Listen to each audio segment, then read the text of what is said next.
Start. Welcome to FTB Weekends. It is Saturday, the 11th of June, 2022. It's 1:25 p.m. when we're recording this. I'm, of course, Jason C. McLean, and welcome, of course, Dawn McSweeney. Sup? Hello. Happy Saturday. Happy Saturday. Beautiful weather outside today. It's a pretty good time. We're having a pretty good time. We're going to talk about some of the things you can do outside in a bit, but let's start first with a little political, I guess, breaking political story. Balarama Holness said he's obviously he's moved on from municipal politics. He's not going to federal, as everyone said he is. He's going into provincial, starting the Bloc Montréal party. Yes, this is the moment I've been waiting for, guys. The Bloc Montreal is a real live thing.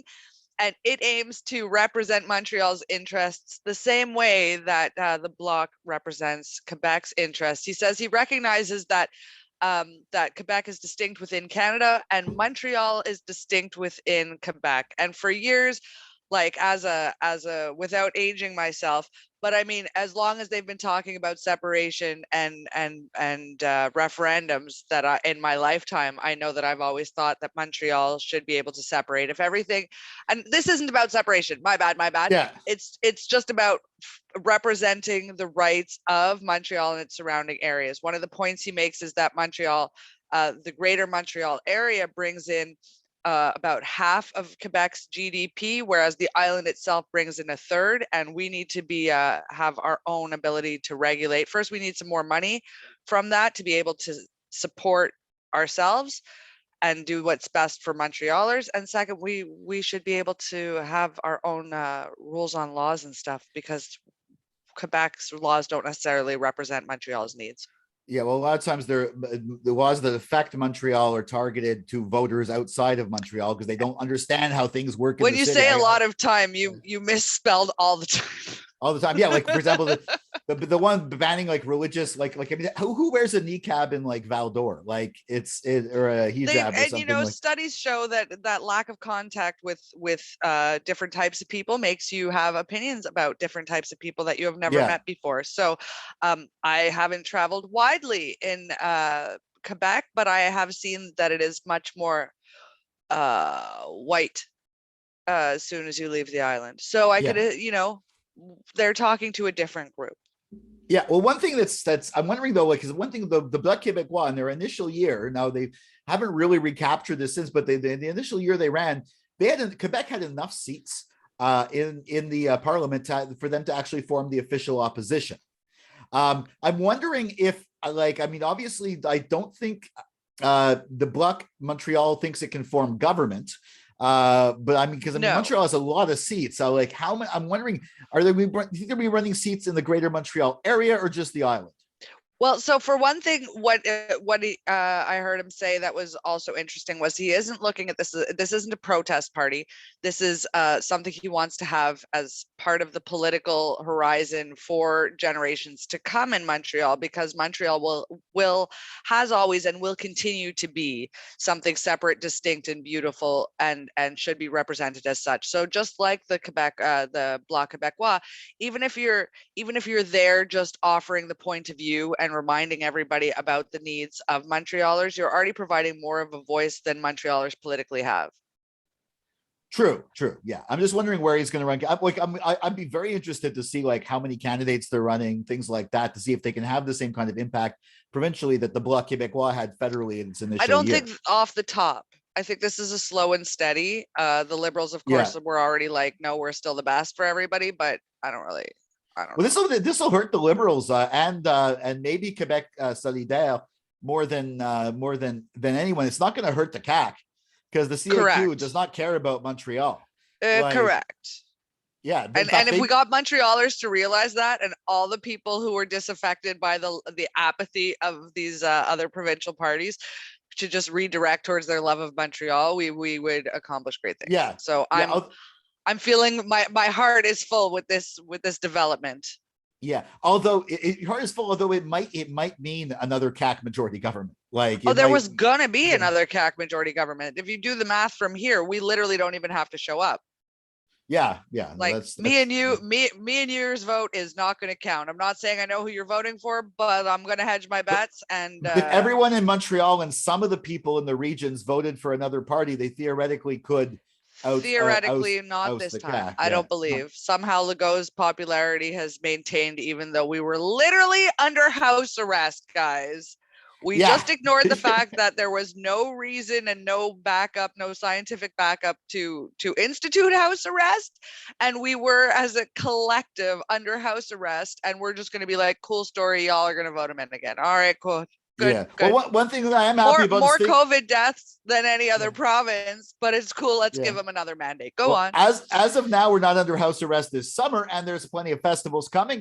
We're FTB is going to be covering. We have James Gartler out covering the Fringe. You might actually see a show there too. Mural Fest is out right now. Mural Fest is happening right now. We have a new Shepherd's Fair, a Shepherd Ferry piece on Saint Laurent. It is already up. I'd love to tell you the cross street, but I missed it. But Saint Laurent is shut down for good times, DJs, music, painting, and street sales. And it's get out there. The music is free. The painting is great. And this is how you're gonna be wondering where all these cool murals came from. It's here. Yeah, that's what was every year. I don't know if did they do that during the pandemic? I believe they did, but they didn't have they had the murals, but without the DJs and stuff. We still had some street sales. That was the cool thing, is you could still shop outside and stuff, but this is definitely more of a gathering. This is definitely the first year that it looks normal outside my door.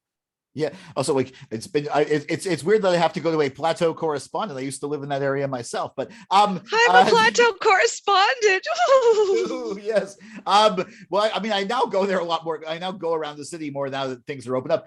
Later after that, we have Just for Laughs coming up. That's going to be good. We got some big names, some smaller names, medium names. We have Oshiaga coming back. I think Il Sonic is back. Picnic Electronic without the strange social distancing rules they had, not strange, but the mandatory social distancing rules. And these are full versions of these festivals, not like hybrid ones or just like the Canadian acts only in Oshiaga. So it looks, and Jazz Fest, looks like we have a full summer ahead.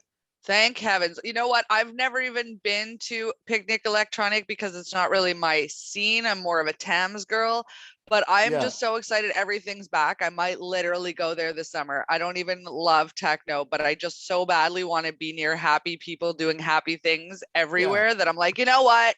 I'm into everything. I love every music this year. I love every bar. I love every fashion. If it's everything. If it's a party, you can enjoy pretty much any music. Like if it's you're having fun in the atmosphere, especially in the sun with beautiful people. By the way, I've noticed, yes, this is a particularly more beautiful summer than we've had in the past couple of years. The people watching is fire right now. I feel like everybody's been putting together outfits and looks behind the scenes for the past few years, and now they are in full-fledged just flourish. And so yeah, you'll see many early 2000s looks, but everybody is just dressed like fire to the nines for everything because they're happy to be out. Everybody's beautiful and smiling, and it's Montreal's back, man. Yeah. And one thing that apparently I heard that the people who like to smoke the ganja out in the streets, they might have I don't know if they're having a hard time getting it, but I heard that recently, a few weeks ago, some SQDC workers went on strike. Well, you posted about that. Because they don't get paid the same as the SAQ workers, man. Something like 30% less. I don't math super well, but they do the same thing. If anything, SQDC workers have to interact more. They answer more questions. Like, I don't know how often you've been to either, but you have to talk to somebody at the SQDC and like order not something. Not just a checkout. Yeah. You can't just go pick it off the shelf. Correct. And meanwhile, at the SAQ, I literally have never spoken to somebody. I've never been like, hey, so I have this party tonight. Like, and I've seen people who I guess, like I've seen a lot of people in the SQDC getting the full rundown, like people who maybe only started smoking when it became legal. Like, these people are investing time and information and caring into their job, and they're getting paid less than the SAQ, and they still have to be skilled. Like, you have to know all the stuff more so than I would argue a checkout person at the SAQ would. And you're still a government employee, and the government is making just straight profit off their shady weed. So they should be able to pay these people like queens and kings. Yeah, exactly. I mean, the thing is, I have seen people give advice on, especially on wines at the SAQ. Like some of the work, like people who are like wine connoisseurs or people who want to be wine connoisseurs, I've definitely seen interactions at the SAQ. So they are knowledgeable too. But yeah, you're right. I always thought the SQDC was run by the SAQ. So it was the same union, same wages, same everything. It's run by the same government, so it should be on par. I guess Also, it kind of makes sense, like that why they went on strike, and they didn't put the money they're saving on the quality of their weed. So also Quebec's laws versus the rest of the province's laws on what they will sell. It's a whole other topic. But meanwhile, can I say that Canada's bright idea, they were on the forefront of putting graphic warning labels on cigarettes and tobacco products. New plan, Canada wants to put warnings written on every cigarette and cigar. Discuss. Cigars maybe, but cigarettes aren't that big, and I cigars don't maybe anyone... whatever. You ever smoke a cigar and be like, let me get my light reading in, I didn't know this wasn't good for me? No, and the only thing though is if they do that, then they'd have to legalize the sale of loosies or single cigarettes, I imagine. Because they're putting them. They said that kids get them mostly from like somebody's pack, right? So one of the things is that they'll have everyone in the pack is going to say every puff is poison or whatever it's going to say. So do they think that the reason why people smoke is because they don't know that it's bad for them? Like, yeah. And you know what, just from I know it's some hippie shit, but if I've heard people say, like, if you're having a cigarette, if you're going to do that, just fully enjoy it. Don't sit there and have that moment where you're like, oh my God, this is killing me. Oh my God, this is killing me. Like, that's not the best karma you could straighten. If you're making that choice to have that moment and make your bad choice, just make your bad choice cleanly. Don't sit there and try to internalize how bad it is for you, and then make better choices moving forward. So sitting there and being like, every puff is poison, every puff is poison. I feel like you're giving me poison now. But New Zealand and the UK, their answer to this is what they want to do is gradually increase the age of that it's legal to buy tobacco products every year until it just gets illegal for everybody. That's a way. That's I don't know. I don't know. That's kind of like this kind of like break with basically doing something you want to do, but you can't do. So you're just doing it gradually. At some point when you have somebody who's 52 and they're like, in a year I can smoke, like that's going to be like, that's just going to be bizarre.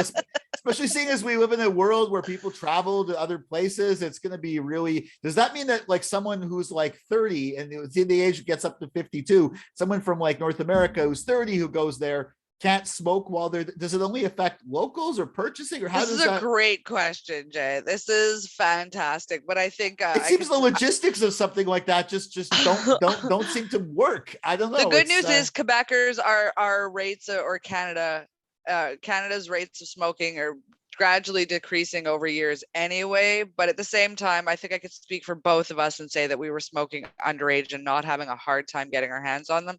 So I'm not worried too much for the 32-year-old in New Zealand. Yeah.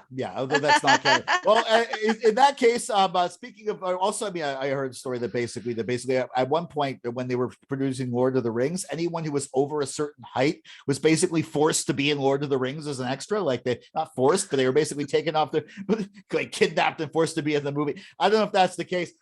That's New Zealand. It's apparently a very beautiful place in the world. Montreal is going to be beautiful this summer, and what's beautiful is follow at Jason C. McLean for me, and at McMoxie on Twitter and Instagram. You can also download the Android app. You can follow Forget the Box on, if you're watching this on Facebook, like the video, share it, follow us on Facebook. If you're on YouTube, smash that like button, give us a subscribe, ring the bell for notifications. And for daily content, check out forgetthebox.net. We'll catch you next week for another FTB weekend.